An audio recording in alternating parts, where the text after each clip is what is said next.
Welcome to the Root of Power podcast, where I teach you how to chase your joy, find alignment, and create a life and a business that you love, using actionable methods, interviews, and inspiring stories from people who know that true freedom is found within.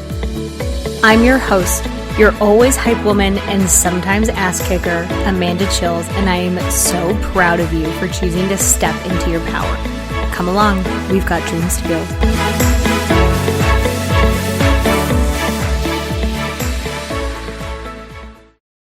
Okay, my love, I have put everything that I offer for free on one page so that we are not doing more work than we have to, because why would we do that? Hashtag work smarter, not harder.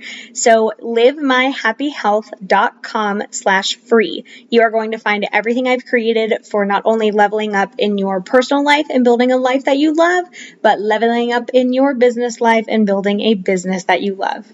Okay? livemyhappyhealth.com/free. Love you. Okay, Root of Power fam, I have got Amy Tsai with us, who I suspect is going to be very fun. So she is coming to us from Toronto, Canada. So our top hat, if you will. If you're in the US, if you're not in the US, I guess that top hat analogy doesn't make sense. She is a health and fitness coach for women, and we are going to dig into, I think, quite interesting things. So hello. Welcome. Hi there. How are you this morning? Hey, Amanda.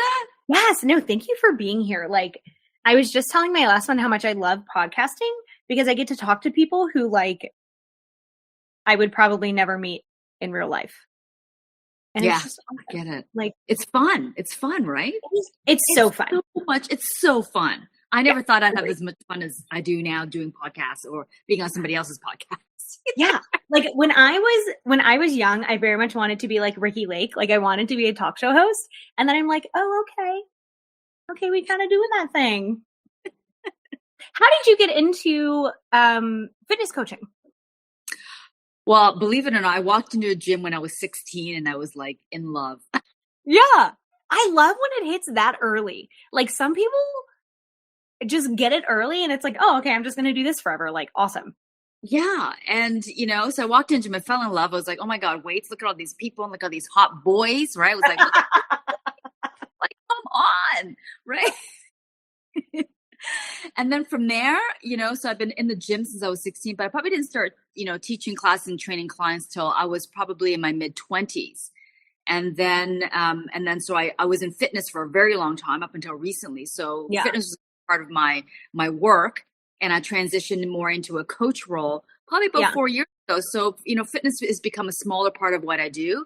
And what I do more so now is like coaching for weight loss without dieting, regaining energy, loving your body forever. And, for women over 40, it's like reducing body pain has become a really big thing now. So that's what I do all the time now. Yeah. Oh, I love that. I think that's, okay, you just blew my mind, because that's a really big gap. Like, I think a lot of people, so I run into this in like the emotional space, right? Because I therapist and like mental wellness coach. A lot of people don't realize how bad they feel until they feel better, because, like humans are stupid good at adapting. Yes. Which is a great thing. And which is also kind of a problematic thing, because we'll just adapt to pain. Our body's like, oh, okay, well, this is whatever. Like, this is our reality now. So we'll adapt to it. And then we start to feel better and people are like, oh my God, I didn't realize how bad I felt. And you must run into that all the time.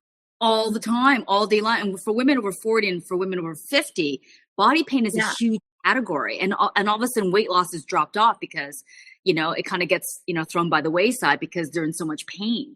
Yeah. And they're just not having any fun in their bodies anymore. And the thing about our bodies here, Amanda, is that it's meant to thrive and be energetic all the way through our entire life. We're not meant to feel bad in our bodies, whatever that means, right? Like, feeling yucky, whatever, whether it's weight gain or body pain or low energy, our bodies are meant for that. It wants to be happy. Yeah. Yes. And that is something that really makes me sad about like the language around aging. Yes. And especially women. Yes. God.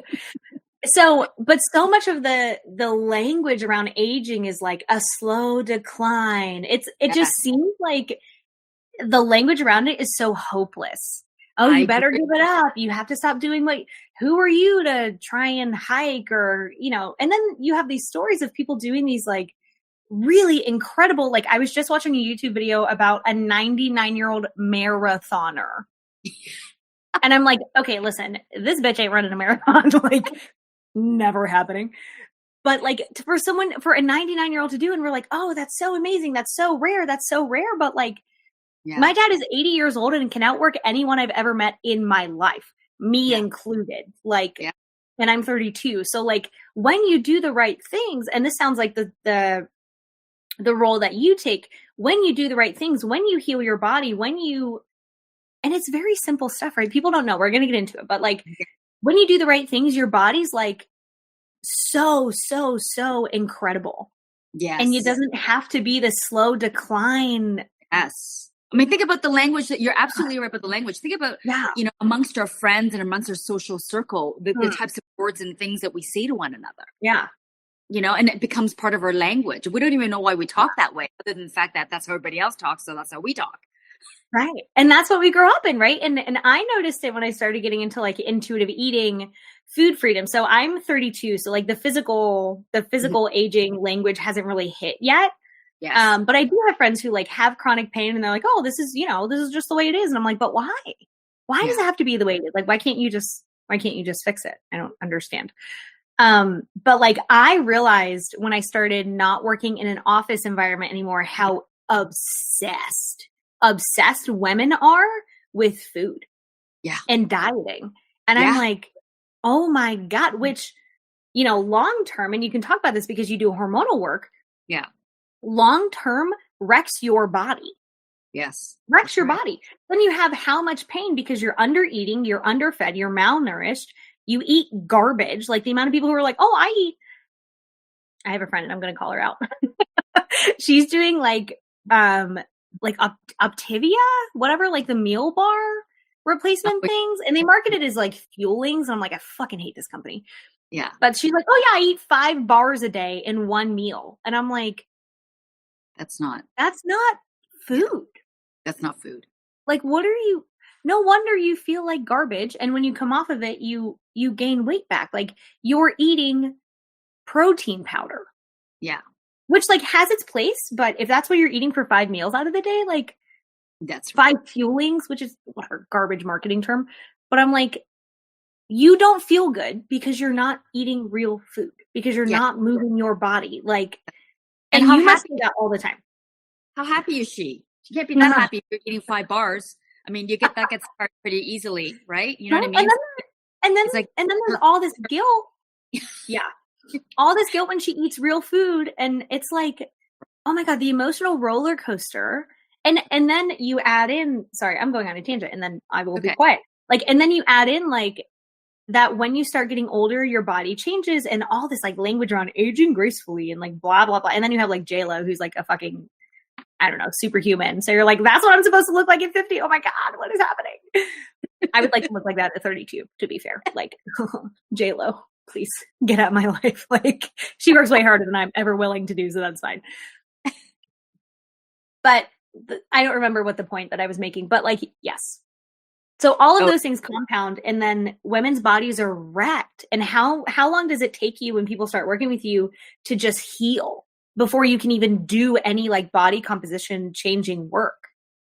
yeah. That's a really good question. It's minimum 6 years. It's more like a year because you get it. Wow. Yeah. Because I mean, think about how long women have been doing this for. Like, Since they let's were 8. take for your friend for an example. How long has she Yeah. been doing this for? How long has she's been feeling this way about her body for? We're A talking long years. And for time. Mm. people in their 40s and 50s, we're talking decades. Right. It's not overnight. It's Right. work in progress, right? Yeah. It's like anything else in life. You've got to work at it continually. It's not Yeah. like it's not a start and stop. It's like Right. you're always learning about ourselves and our Mhm. bodies, right? So it doesn't stop. So yeah, I tell women 6 months to a year is minimum commitment. Yeah. Yeah. And And it must be, yeah, go ahead. And 6 months just to realize what it is that you've been doing and where it came from. Yeah. Because you got to figure out, where did this come from? Right. Because in order to figure out how to get rid of it, you got to know where it comes from. Right. And it takes a lot of experimenting. So like every body has like the same general themes, right? But like every body is also so different. So it's like what works for one client or what worked for you may not work for them. So it's like, okay, well, we can try this. Let's run an experiment. And then if it works, great, we'll keep doing it. And if it doesn't, okay, like no big deal, we'll just find another thing. But that experimentation process can be very exhausting, especially depending on like how much pain you're coming in with, how long you've been dealing with it, like how impatient you are, if you're me. That is right. You are absolutely right. And patience is another one. It's like, women are impatient and that's because of the diet culture. It's like, okay, lose 10 pounds in 8 days. You know what I mean? Like that kind of stuff. And that's where that impatience comes from, right? Yeah. It's like, it's trial and error. And most women give up before anything even happens. They throw their hands up and go, why do I even bother? It's like, well, it happened. You haven't done anything. This is just the beginning.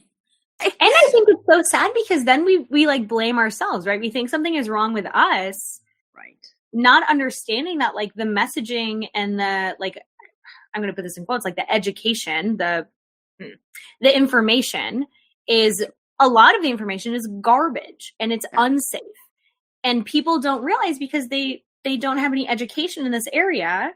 And there's so many people and companies that make so much money grifting. Right. So you have to undo also like decades of misinformation. Right. That's right. And for a lot of women, we're talking, they've had mothers who are chronic dieters. So it's learned behavior. You know what I mean? So it's either from the mother or from childhood, teenage, early 20 behavior that they've learned that they've got to undo. And if you're in your 30s, you're talking like 1 or 2 decades. For women in the 40s, 50s, we're talking like 2, 3. I mean, I remember talking to this woman and she had like really bad body image issues and she ballooned in her weight. And I asked her how long she's been suffering in her body for it. And I asked her how old she was. And she was turning 60.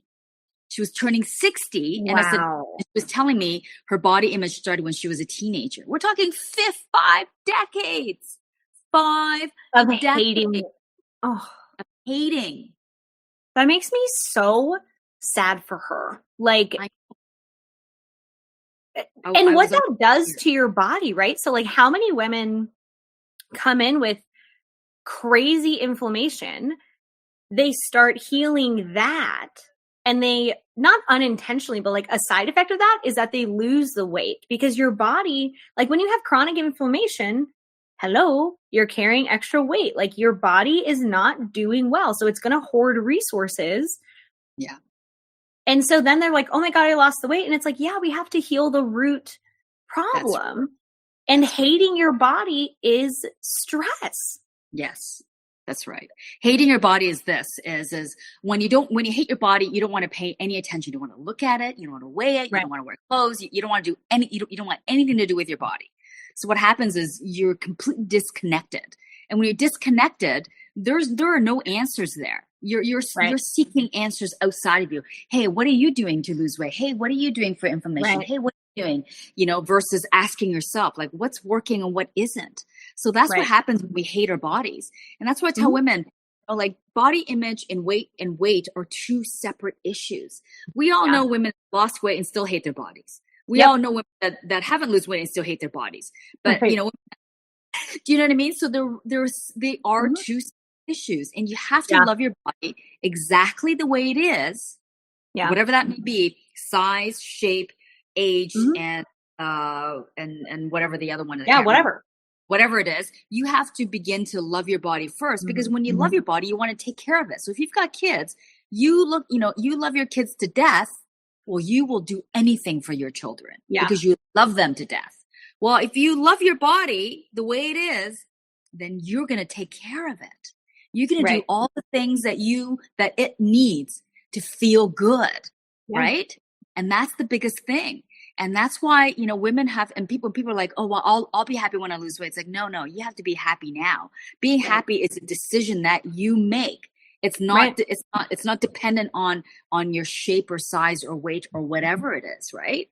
And Right. that's the biggest mistake women make when it comes to their bodies and weight loss. Yeah. And I think, for a lot of women, I think that they feel like, and this is something I've heard, is they feel like love is too far away. They're like, well, it's too big of a jump, right? They're like, well, I could never love my body because they've hated it. Listen, 30 years of hating your body, and you're like, I'm supposed to love it overnight. And I'm like, Yeah. what if you just were neutral towards it? Like when I started this, Yeah. I have people, I'm like, what if you just said, my body is good because it carries my organs around? Like, that's Yes. nice. Yes. Being kinder. Oh my You're gosh, yeah. absolutely right. Loving your body overnight is not going to happen. Being kinder. Start appreciating your body. It's like, you know what? Like, I'm 53. I mean, like I'm lucky to be alive, and I'm lucky to have the body that I have because it's Yeah. allowed me to do all the things that I enjoy. It allows me to walk, it allows me to drive, it allows me to go on vacation, it allows me to Right. have good sex, it Yep. allows me to have do you know what I mean? Yeah. There are Yeah. skirts that are cute. It allows me to wear pants. You know Yeah. what I mean? Like, so Like, starting to appreciate your body is really a good starting point to such a loving. good point. Yeah. Because you can't hate and appreciate something at the same time. And that is, I have found that that's much more accessible than saying, like, I love my body. Because your brain's like, no, you don't. Like, Yes. no, we don't. That's not true. Yeah. But if you're like, I have a body and it is a body, it's like, okay, well, that's a good place to start. So when people start with you, how do you work with them? Do you start with like a hormonal panel? Do you start with like mindset work? Do you start wherever they want to start? Like, what's kind of the process? I usually typically start with their biggest pain point. Mm. So what bothers them the most? Is it their weight? Is it the body pain? Is it their eating? Like what bugs them to death? Like they just can't take it anymore. So that's typically what. And for a lot of women, it's weight. For the majority of women, it's weight. Number two, because I deal with women mostly over 40, would be body pain or regaining energy. Yeah. And then loving your body is kind of, it will always be there because you kind of work, if you kind of work with that in terms of weight, body pain and energy is that becomes a constant, is loving your body piece.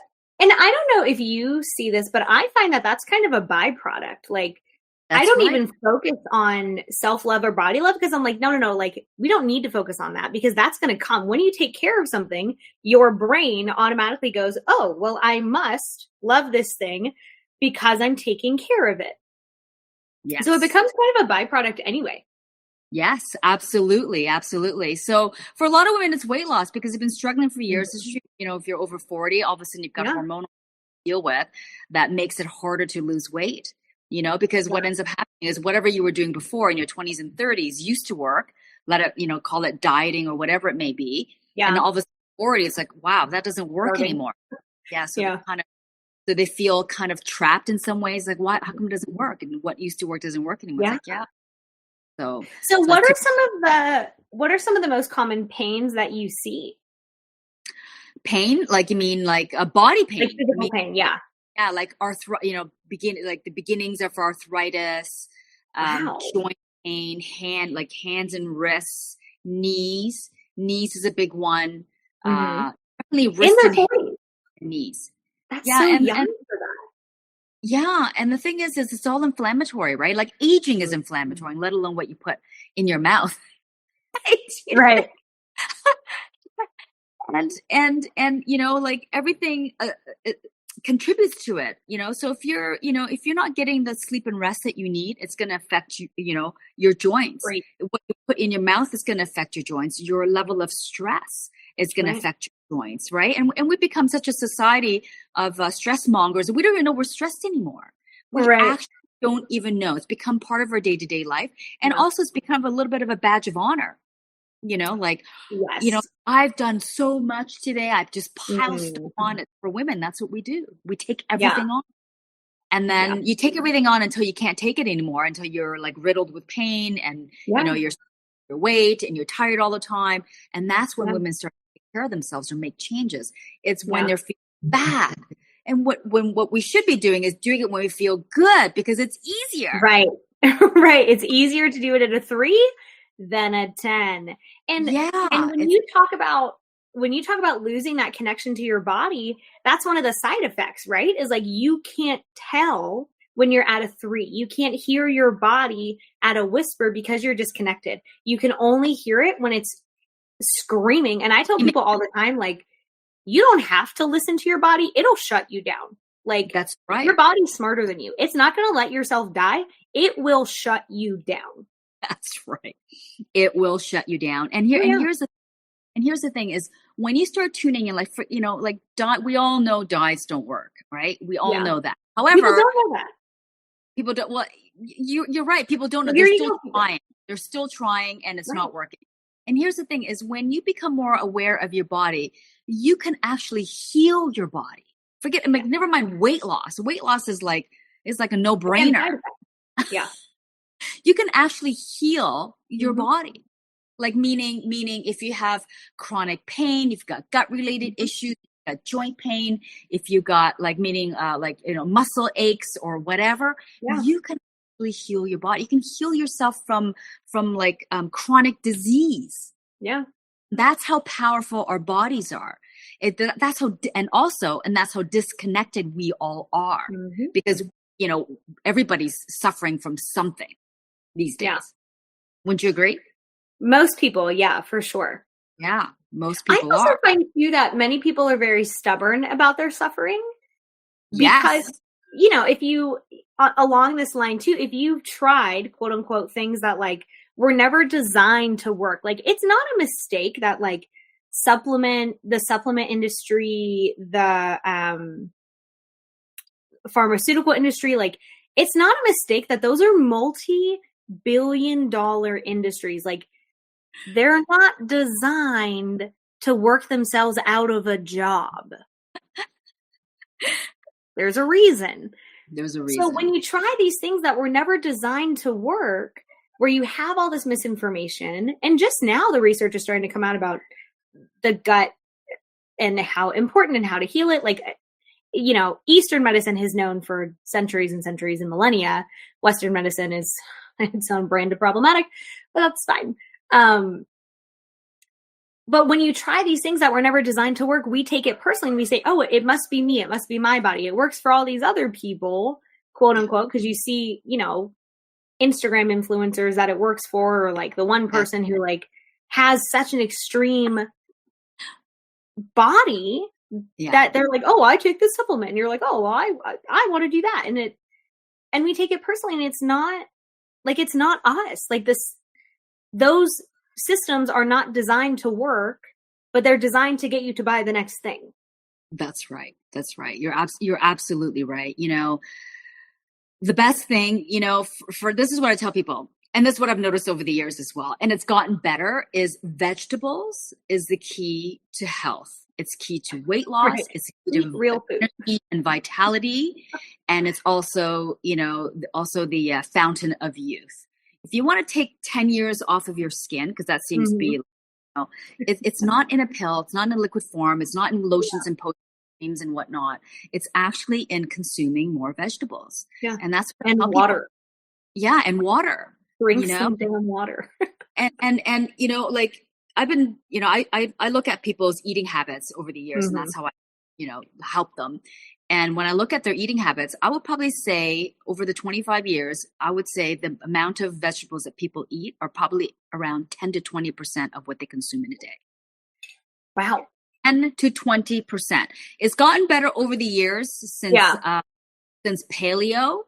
It's gotten better because, they've cut out grains and whatnot. Not that I'm a proponent of paleo. I'm just saying because of these new diet trends, people have gotten better with their eating habits. However, there's still, for people that don't do those types of diets, it's still probably 10, 20, 30% at best in terms of vegetable consumption.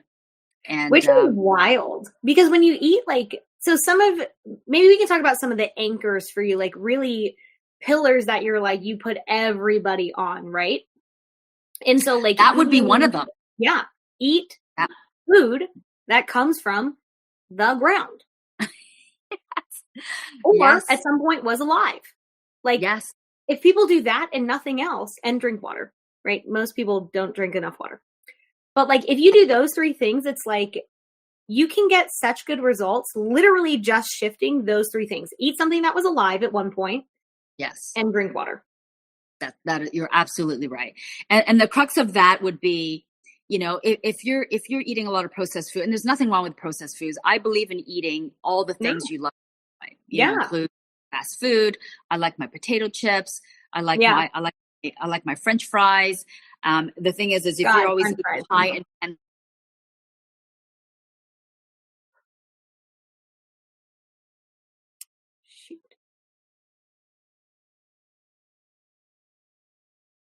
Oh, cramp.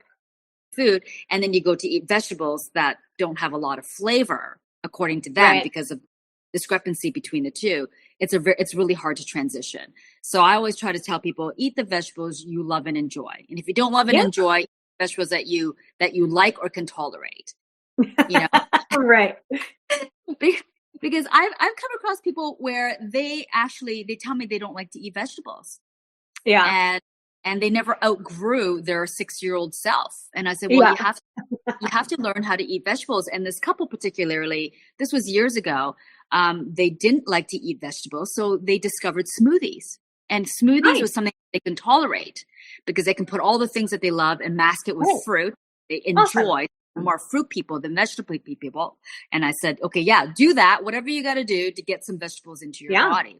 And then slowly over the years, I still run into them in the neighborhood. They still do smoothies and they dabble in vegetables. So they're eating more vegetables now. And I was like, yay, that's so great. Don't you feel better? They're like, yes, Amy, we do feel better. I'm like, yeah, you feel better. I love that. And I love that stance of like, start where you are. Yeah. Start where you are. You don't have to completely change your diet.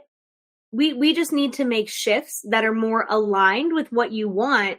But it's okay if that takes a few months. Yeah. It doesn't have to be doable. It's gotta be doable. If it's not doable, you're never gonna do it. Yes, 100%. It's gotta be doable. And you're absolutely right. And because of the diet culture, people are expecting to shift from 0 to 100. It's like, that's not sustainable. It's no fun, right? You're just stressing yourself out. You're going to throw your hands up in the air and you're going to give up, right? But if you do one thing that's easy and doable, you do that until it becomes a habit where it's second nature. You don't think about it anymore. Right. Then you move on to the next thing that you can conquer and do that until you don't think about it anymore. It becomes part of your daily ritual and then go on. And then that's how I work with people is you do things one thing at a time and make sure it's doable. 100%. Yeah. So what are some of the things that are like non-negotiable for you when you're working with people? Sounds like vegetables is one. What are some other ones? Asking themselves questions.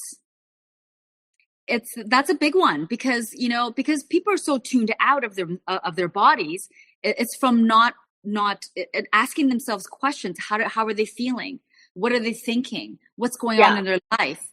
That tunes them into their bodies, right? It's like, because a lot of times emotional eating is a big one. It's like you feel stressed out, you go to the cupboards, right? And it becomes a habit. All of a sudden you're like, oh my goodness, I got to lose 30 pounds. Like, where did this 30 pounds come from?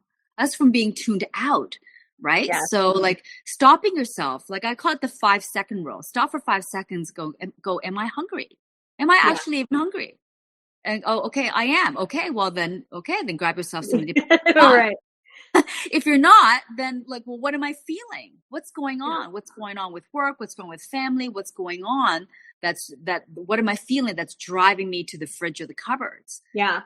And literally it takes 5 seconds. And doesn't mean that you shouldn't, if you aren't hungry and you still want that thing, it doesn't mean you should, punish yourself for it. It just means you made that initial stop to reflect.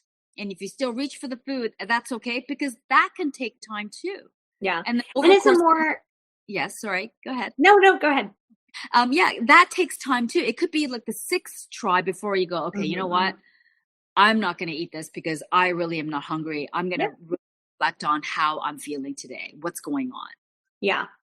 And I think it makes it a more conscious choice, right? Sometimes you're like, yeah, I know how I'm feeling, but I want guacamole or I Yeah. want chips. Like, that's okay too, as long as you're consciously making a choice.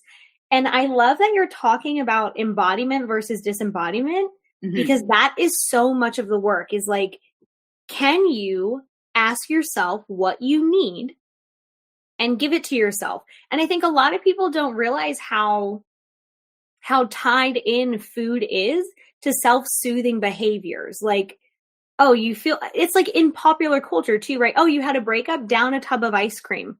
Yeah, Yeah. that's going to make you feel better. Now you're going to poop all day. Like, great. Now you're sad while you're pooping all day. That's not what we wanted. Or it's like, and then that doesn't even tie in like alcohol as a self-soother, which Yes. I guess technically is a food. I don't know. Calories, whatever. Like, when you are disembodied, you will always seek outside soothing, but then you're always reliant on those things when it should ideally come from the inside. Like, what do you need? Give that to yourself and not try and soothe externally, which then leads to, because we never seek like broccoli. That's We're right. not like, oh, I would love broccoli to soothe my sadness. Yeah. It's No, always like foods that are something. not Yes, healthy. that So is then right.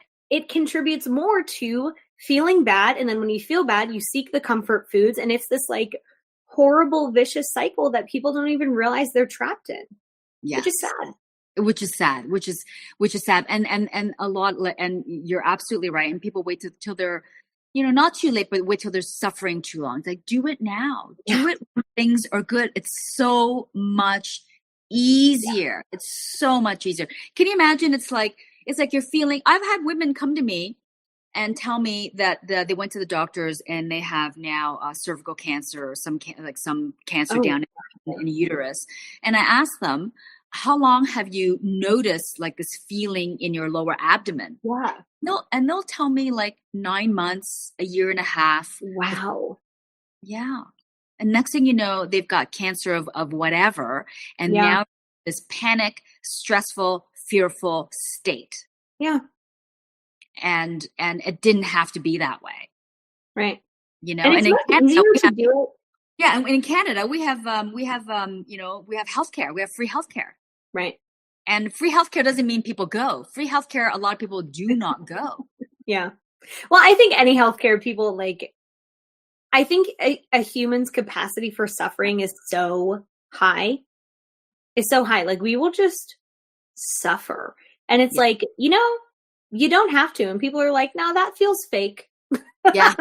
I'm just going to suffer for 30 years. And it's like, Yeah. why? It It's is so sad. heartbreaking for me when I Mhm. hear these women talk to me, when I talk to them. It really is heartbreaking. It doesn't have to be this way. But Yeah. at the same time, you have to want it. You have to Mhm. want it badly. You have Right. to want to feel good, and you have to be ready for it. Yeah. And you have to have the time for it. So if you're running around, 18 hours of the day with like a, chicken with their head cut off, probably not. You got 3 kids running around all over the, Right. maybe not. So that's why women over 40, they tend to have a little bit more time. They're Mhm. ready to do the work. And that's my niche in terms of Yeah. that I do, is because a lot of women are ready because the kids are grown up, they have more time, their careers are settled. Yeah. Yeah, so that's typically a good time frame for a lot of women to do this type of work. Ooh. There's so many ways that we can go with this. Yeah. So you take women through a certain process. I imagine there's like a rhythm and a flow. So we start with like diet, we start with, working on pain points. What's some of like the memorable transformations that you have seen? Yeah, it's I think the biggest part for women is not even so much the weight loss, believe it or Mhm.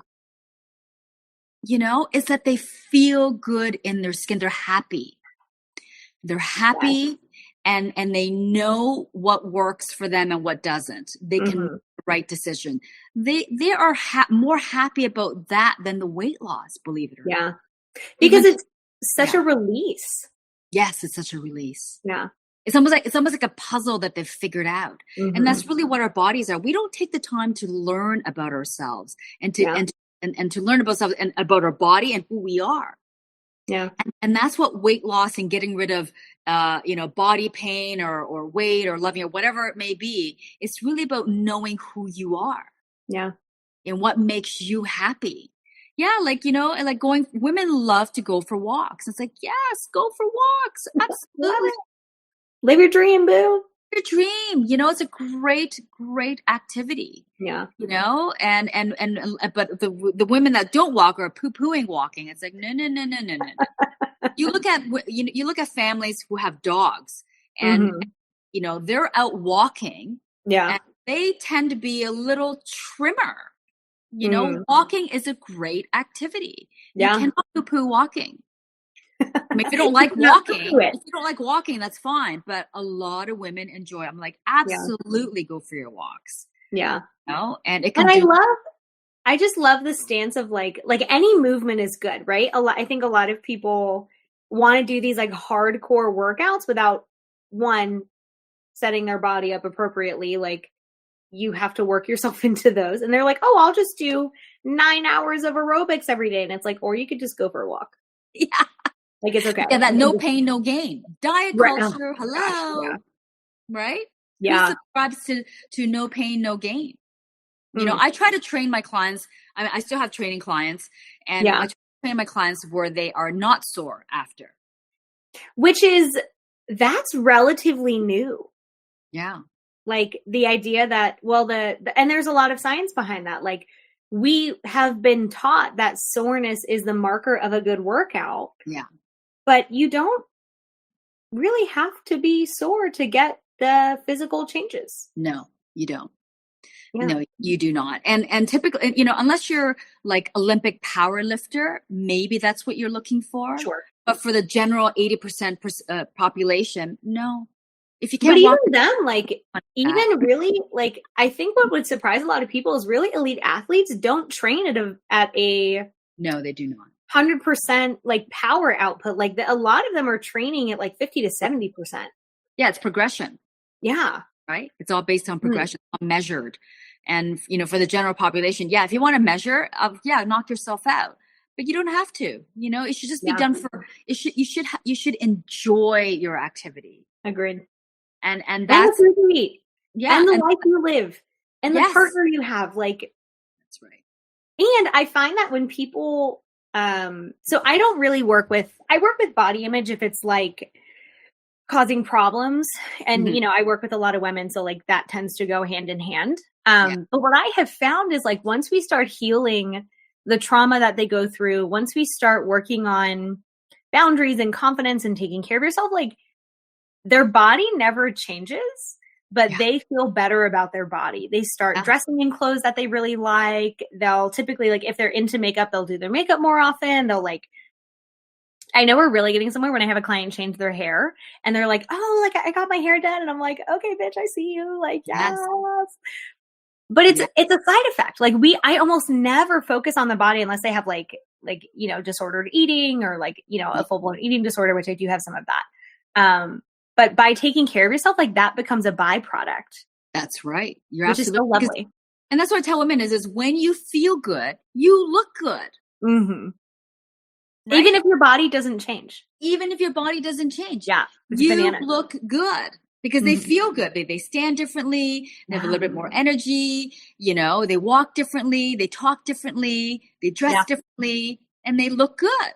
So that's why I say focus on feeling good and you will look good as a byproduct. Oh, I love that. And that's what it is. So aim to feel good. Because we've all been tired, like those days where we don't get enough sleep and you feel crummy and someone says, ooh, you look tired. Right? You're like feeling crummy, but you know what I mean? And so you look crummy. So if you aim on feeling good, so I always tell people aim for feeling goals. Feeling goals is the way to go.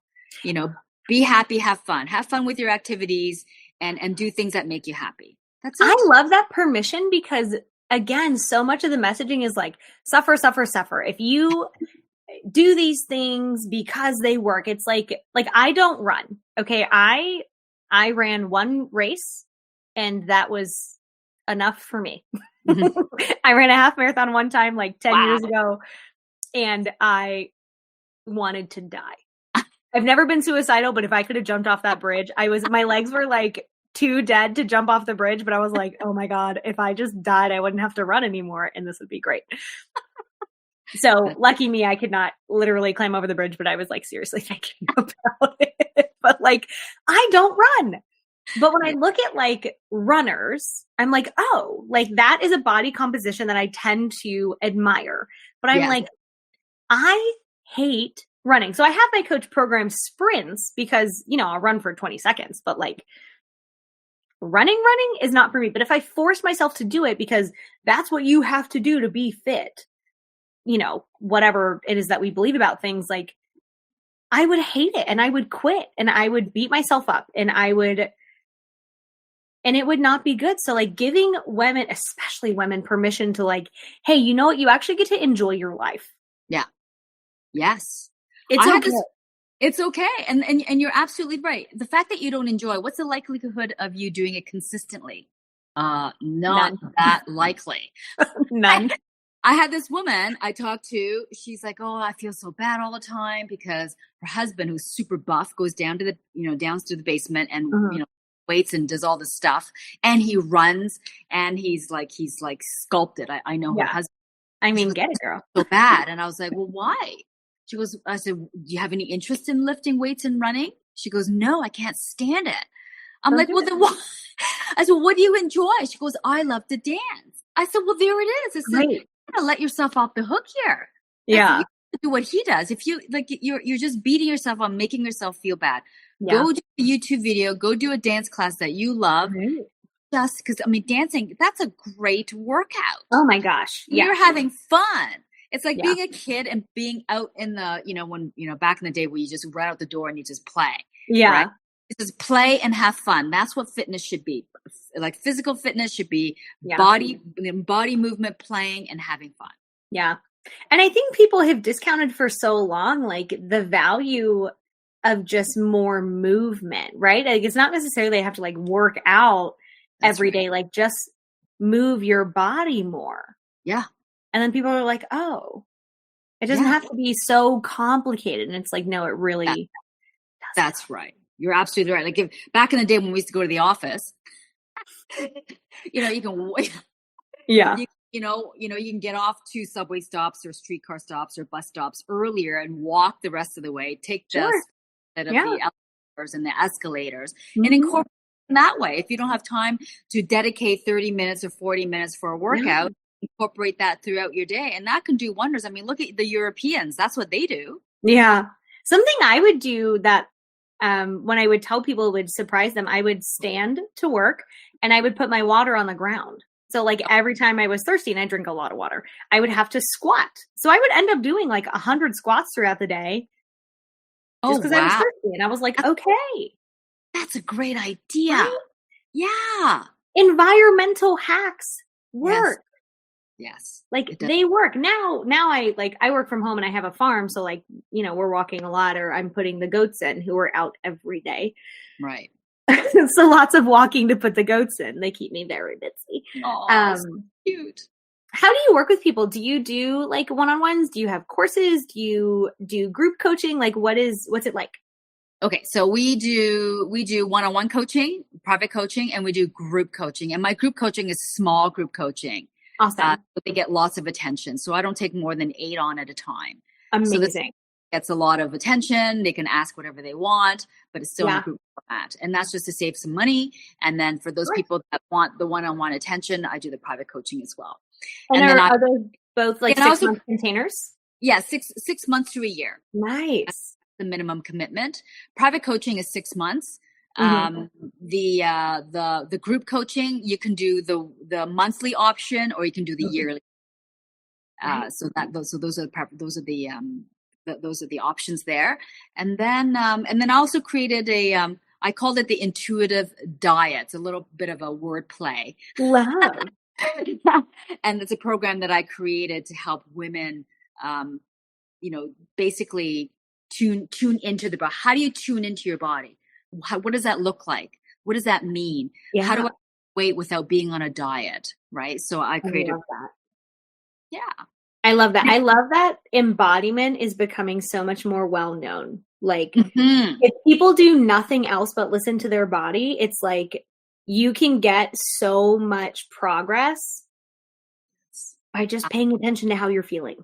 Exactly. So Stop much. asking other people. Amen. Stop asking what others are doing, like, oh, Yeah. keto, like that's the worst thing you could do is keto, paleo, the other one, intermittent fasting. There's a place for all of these things, and it's not for weight loss, as you probably already know. And then the other one was, what's the other one? Like the juicing, the intermittent fasting. I think it was it was the fasting. That's the big one now Yeah. in Canada. People are doing intermittent fasting. It's like, yeah, okay, Yeah, that came down here a couple years wait, ago. only calories. But I But think those, like, I think people don't understand that, like, it's just it just puts you in a calorie deficit.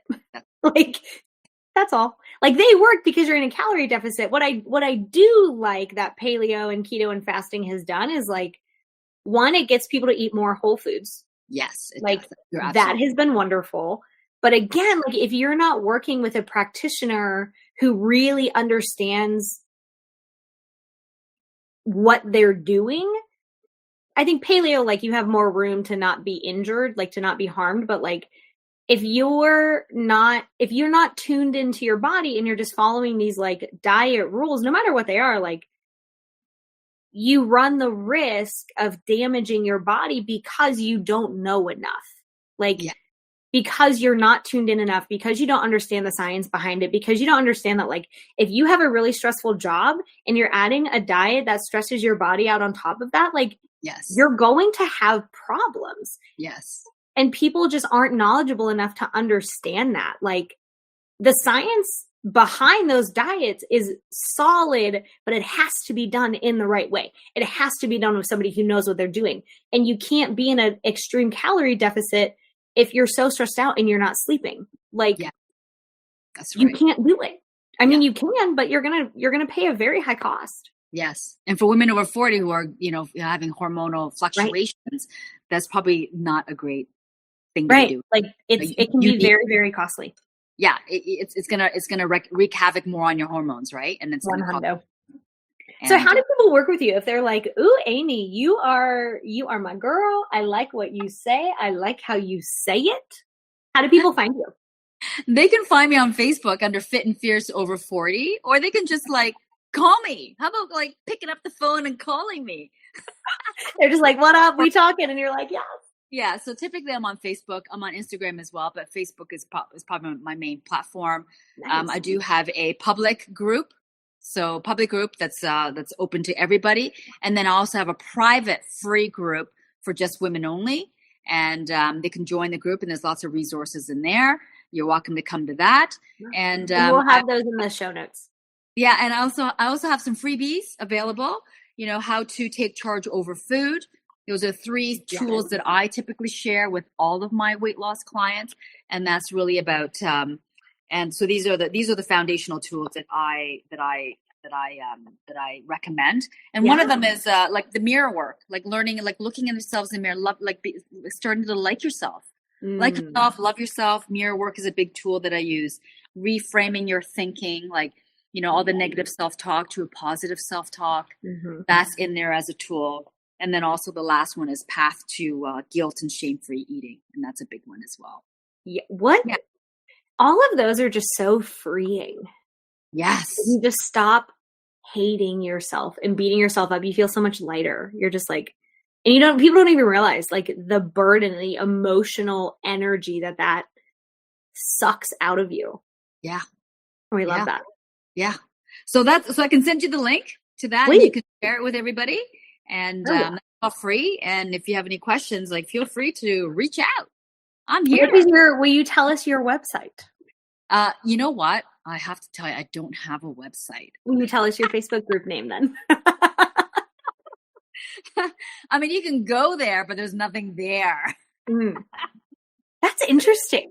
I know. I do have an Amy Tai coaching website, but yeah, no. You know what? Find me on Facebook. That's probably the best place to. Got you. You know, the websites are like always a work in progress. You know what I mean? Yes, that's true. So if people forget everything that we just talked about, Yeah. and they only hear this one thing that you're going to say, what would that one thing be that you want them to remember? Ask yourself questions. Be okay, that's more than one. Be curious about your own thoughts, feelings, and actions. Mhm. I love that. Yeah. That's such a good doorway. Mm-hmm. Yeah. You are a gem. Thank you so much. Thank you so much, Amanda. This was fun. This flew. Yes, it did. Like, That was flew a lot. by. And you and I can go on forever, right, Amanda? Yes. One thing about me is I am a talker. Dude, thank you. You were so lovely. Thank you for pouring into us. Thank you very much. It was a real